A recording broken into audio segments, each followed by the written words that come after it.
चाहे कितना करो सिंगार सिंदूर बिना सूना है। चाहे कितना करो सिंगार सिंदूर बिना सूना है।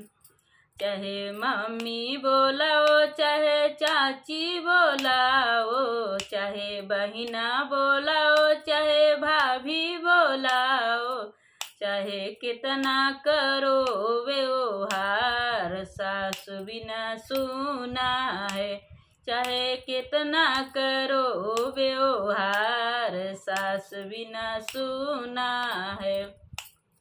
चाहे कितना करो व्यवहार सासु बिना सूना है। चाहे कितना करो सिंगार सिंदूर बिना सूना है।